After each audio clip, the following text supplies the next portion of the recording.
అంత పెద్ద ఎత్తున మాఫియా నడిపేటువంటి లీడర్ ఎవరు ఎవరు అయి ఉంటారు అనేది ప్రశ్నించుకుంటే ఆంధ్రప్రదేశ్ ప్రజలకి ఆ, పెద్దగా కష్టపడకుండా తెలిసిపోతుంది. అంత పెద్ద కష్టపడాల్సిన అవసరం లేదు. గతంలో కూడా ఆఫ్ఘనిస్తాన్ నుంచి డైరెక్ట్ గా ముద్రా పోర్టుకు వచ్చింది. ముద్రా పోర్ట్ నుంచి అది కాకినాడ పోర్ట్ నుంచి విజయవాడకి వచ్చింది. వచ్చినటువంటి సందర్భంగా ఎక్కడో ఆఫ్ఘనిస్తాన్ నుంచి రవాణా అయి గుజరాత్ ముద్రా పోర్టులో నుంచి అక్కడ ఆ డ్రగ్స్ కు సంబంధించినటువంటి తీగ లాగితే డొంక విజయవాడలో కదిలింది వచ్చి. అంటే విజయవాడలో గతంలో విజయవాడని అతలాకుతలం చేసింది ఈ డ్రగ్స్ వ్యవహారం. సో ఆ సందర్భంగా ఆ ఎపిసోడ్ లో కాకినాడ పోర్టు తెర మీదకి వచ్చింది. అప్పట్లో కాకినాడ పోర్టు అనేది తెర మీదకి వచ్చింది. సముద్రపు డాన్ ఎవరైతే ఉన్నారో ఈ సముద్రపు డానే ఇదంతా చేస్తున్నారు అని చెప్పి అప్పట్లో అసెంబ్లీ బయట వచ్చినటువంటి పేరు. సో ఆ సముద్రపు డాన్ ఎవరు అనేది మనం ఇప్పుడు ప్రస్తావించాల్సిన అవసరం లేదు. అసెంబ్లీలో గత రికార్డులు కనుక పరిశీలిస్తే ఈ సముద్రపు డాన్ ఎవరు, ఈ సముద్రపు డాను పేరు ఎందుకు వచ్చింది, ఈ సముద్రపు డానికి సంబంధించిన కొన్ని ఆధారాలను కూడా అప్పుడు తెలుగుదేశం పార్టీ బయట పెట్టడం జరిగింది. సో చాలా ఇంట్రెస్టింగ్ గా ఏపీ డ్రగ్స్ వ్యవహారం అప్పట్లో నడిచింది. తాలిబాన్ టు తాడేపల్లి అనేటువంటి టైటిల్స్ తోటి చాలా ఆర్టికల్స్ కూడా రావడం జరిగింది అప్పుడు. సో అసలు ఈ డ్రగ్స్ దందాకి అసలు ఎవరు బిగ్ బాస్ ఎవరు అనేది కూడా చాలా ఆర్టికల్స్ రావడం జరిగింది. ఈ డ్రగ్స్ ఎపిసోడ్ మొత్తము అప్పట్లో బాగా హైలైట్ అయింది. అంటే అసలు దగ్గరికి వెళ్ళిపోయింది. ఆల్మోస్ట్ ఇన్వెస్టిగేషన్ సంస్థలు చెప్పకుండానే ఇన్వెస్టిగేషన్ చేయాల్సిన అవసరం లేకుండానే ప్రజాక్షేత్రంలో ఈ డ్రగ్స్ డాన్ ఎవరు, సముద్రపు డాన్ ఎవరు, బిగ్ బాస్ ఎవరు అనేది ఆల్మోస్ట్ అందరికి తెలిసిపోయింది. అక్కడ ప్రజాక్షేత్రంలో అయితే తెలిసిపోయింది. అప్పట్లో 21,000 కోట్ల విలువైనటువంటి హెరాయిన్ పట్టుకోవడం జరిగింది. సో దీన్ని ఎవరు తరలించారు అనేది కూడా బయటపడింది. కొంచెం ఇన్వెస్టిగేషన్ చేశారు పోలీసులు, కానీ అంతకన్నా ముందుకెళ్ళలేకపోయారు. అప్పట్లో అసీ ట్రేడింగ్ కంపెనీ పేరుతోటి ఈ మాచవరపు సుధాకర్ ద్వారా ఇది జరిగింది అని చెప్పేసి అప్పట్లో పోలీసులు వెలికి తీశారు.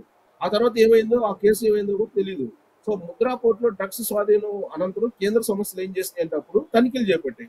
ఢిల్లీ, నోయిడా, అలాగే చెన్నై, కోయంబత్తూరు, అహ్మదాబాదు, గాంధీధామ్, మాండ్వి, అలాగే విజయవాడ ఇట్లా తనిఖీలు చేపట్టినటువంటి సందర్భాన్ని మనం చూసాం అప్పట్లో. సో అప్పుడు కన్సైన్మెంట్ రవాణాకు ఇంపోర్టు ఎక్స్పోర్ట్ కోడ్ అందించి లైసెన్స్ హోల్డర్ ఈ మాచవరపు సుధాకర్ ఎవరంటే ఇతను ఎక్స్పోర్ట్ అలాగే ఇంపోర్ట్ కి సంబంధించిన లైసెన్స్ హోల్డర్ ఇతను మాధవరపు సుధాకర్. ఆయన భార్యను కూడా అప్పుడు అరెస్ట్ చేశారు. అయితే ఇంత పెద్ద డ్రగ్స్ సంబంధించినటువంటి రాకెట్ లింకులు కాకినాడ పోర్టు వైపు అప్పట్లో నడిచాయి. అయితే దీని సరఫరాకి కాకినాడతో లింక్ ఉంది అని చెప్పి అప్పుడు భావించారు. ఆ క్రమంలోనే ఇన్వెస్టిగేషన్ చేస్తున్నటువంటి క్రమంలోనే సముద్రపు డాన్ గా పేరున్నటువంటి మహమ్మద్ షేక్ అలీషా పేరు తెర మీదకి వచ్చింది. సో ఈ అలీషాకి ఆ తర్వాత ఈ అసీ ట్రేడర్స్ కి ఏంటి సంబంధం అనే దాని మీద కూడా అప్పుడు కొంచెం ఇన్వెస్టిగేషన్ కూడా చేశారు. లింకులు కొంచెం బయటికి తీశారు. ఆ తర్వాత మళ్ళీ ఆ ఇన్వెస్టిగేషన్ స్లో చేశారు. అప్పట్లోనే కాకినాడకు సంబంధించినటువంటి ఒక వైఎస్ఆర్ కాంగ్రెస్ పార్టీ సంబంధించినటువంటి నేత మీద, అతని సన్నిహితుడి మీద చాలా ఆరోపణలు వచ్చాయి. అసలు ఈ మహమ్మద్ షేక్ అలీషా సముద్రపు డాన్ ఎవరు, ఎలా ఎదిగాడు, 1,000 కోట్ల ఇంటర్నేషనల్ డ్రగ్స్ బిజినెస్ చేసేంత నెట్వర్క్ ఎలా సంపాదించారు, అతనికి అసలు ఎవరు ఫండింగ్ చేస్తున్నారు, అతని వెనక ఎవరున్నారు, ఈ ఆలీషాకి వైసీపీ నేతలకు కొంతమందికి ఉన్నటువంటి సంబంధం ఏంది, మాచవరపు సుధాకర్ కు అతనికి ఉన్నటువంటి లింక్ ఏంటి, ఇలా ఆసక్తికరమైనటువంటి ఒక చర్చ అప్పట్లో జరిగింది. అయితే ఆలీషాకు చెందినటువంటి శాండ్ మెరైన్ అనే కంపెనీలో ఈ మాచవరపు సుధాకర్ అనే అతను గతంలో పనిచేశాడు. సో అలీషా ఆదేశాల మేరకే అసీ ట్రేడింగ్ కంపెనీ ఏర్పాటైందని కూడా అప్పట్లో చాలా వరకు కంక్లూజన్ తీసుకొచ్చారు ఎవరు ప్రతిపక్షాలు. కానీ అది అఫీషియల్ గా ఇన్వెస్టిగేషన్ ఏం జరగల. అయితే ఆలీషా చాలా తప్పించుకున్నాడు. సుధాకర్ ను ముందుంచి అతను కంపెనీ పెట్టించి డ్రగ్స్ దందా నడిపించాడు అనేది అది ఆలీషా మీద పోయింది. సుధాకర్ తప్పించుకున్నాడు. సో ముద్రా పోర్టులో దొరికిన 21,000 కోట్ల విలువైన హెరాయిన్ కానీ గుజరాత్ ముద్రా పోర్టు నుంచి వయా మచిలీపట్నం పోర్టు మీదుగా విజయవాడకు ఈ రవాణా వచ్చిందని అప్పట్లో డాక్యుమెంట్లు పరిశీలించి నిర్ధారించారు ప్రాథమికంగా. సో దిగుమతులు లేవు. మచిలీపట్నం పోర్టు పేరుతో కంటైనర్లు తెచ్చి యాక్చువల్ గా మచిలీపట్నం పోర్టు అప్పట్లో పోర్టులో ఎగుమతులు దిగుమతులు లేవు. అసలు మచిలీపట్నం పోర్టు పేరుతో కంటైనర్లు తెచ్చి వాటిని కాకినాడ పోర్టులో దిగుమతి చేసుకున్నట్టు చూపించారు. సో ఈ మొత్తం కూడా గోల్మాల్ వ్యవహారం అంతా కూడా ఈ సముద్రపు డాన్ ఆలీషా డైరెక్షన్ లో జరిగిందని చెప్పి అనుకున్నారు అప్పట్లో. సో గుజరాత్ నుంచి కాకినాడ, కాకినాడ నుంచి విజయవాడ, అక్కడి నుంచి మొత్తం ఏపీ మొత్తం కూడా ఈ డ్రగ్స్ వ్యాపారం దందా జరిగింది అనేది అప్పట్లో తేల్చారు. సో విదేశాలకు సైతం సరఫరా చేస్తున్నారు కాకినాడ నుంచి అని చెప్పి కూడా అప్పట్లో అనుమానించారు. సో కాకినాడ పోర్టు అట్టగా ఈ దందా మొత్తం సాగింది. ఇదంతా కూడా ఒక వైఎస్ఆర్ కాంగ్రెస్ పార్టీ సంబంధించిన ప్రజాప్రతినిధి అనుసంధానంలోనే జరుగుతుందని చెప్పి అప్పుడు విపక్షాలన్నీ కూడా చాలా పెద్ద ఎత్తున ఆరోపణలు చేశాయి.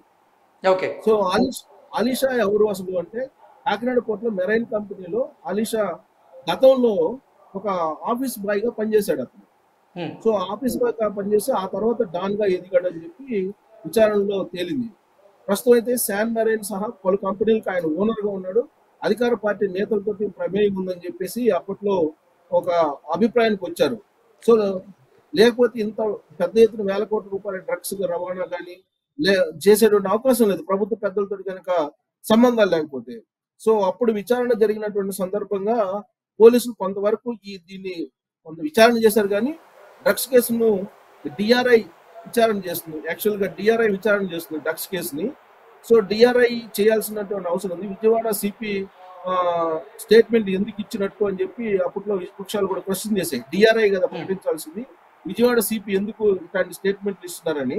సో డ్రగ్స్ రవాణాకు విజయవాడకు సంబంధం లేదని చెప్పి ఇక్కడ పోలీసులు తేల్చారు.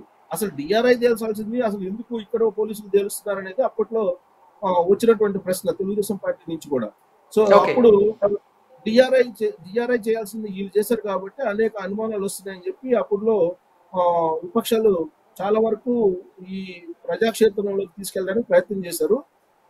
సో ఈ అసీ ట్రేడింగ్ వ్యవహారం ద్వారా సుధాకర్ పాత్ర, డ్రగ్స్ దందాలకు సంబంధించిన వైసీపీ కొంతమంది లీడర్ల యొక్క వ్యవహారం, అలాగే మచిలీపట్నం పోర్టు పేరుతో కాకినాడ పోర్టు లో ఈ ట్రాన్స్పోర్ట్ మొత్తం జరిగినట్టు పేపర్లు చూడటం, ఇవన్నీ కూడా డిఆర్ఐ విచారణ చేసింది. కేంద్ర సంస్థలకు ఏపీ పోలీసులు సహకరించాలంటే అప్పుడు సహకరించాల పెద్దగా.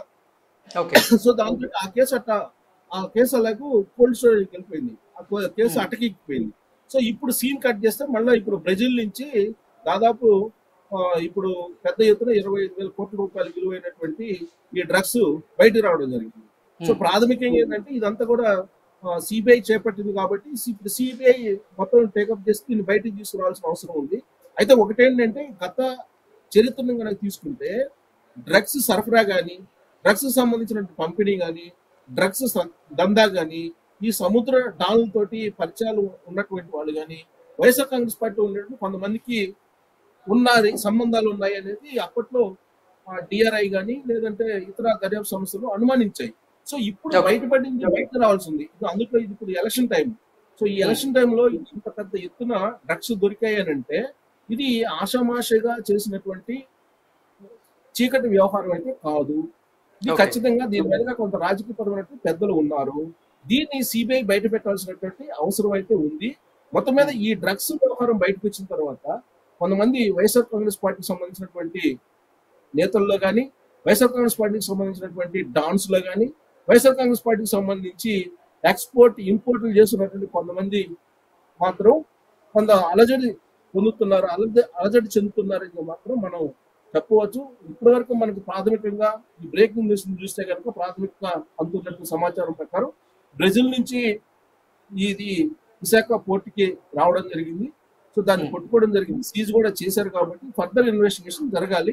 సో ఫర్దర్ ఇన్వెస్టిగేషన్ జరగకపోయినప్పటికీ కూడా ఇప్పుడు ప్రాథమికంగా మనం ఖచ్చితంగా దీని వెనక ఒక పెద్ద తలకాయ అయితే ఉండి ఉంటుందని చెప్పి మనం భావించడానికి అవకాశం ఉంది గత చరిత్రను కనుక తీసుకుంటే. Okay sir, thank you so much.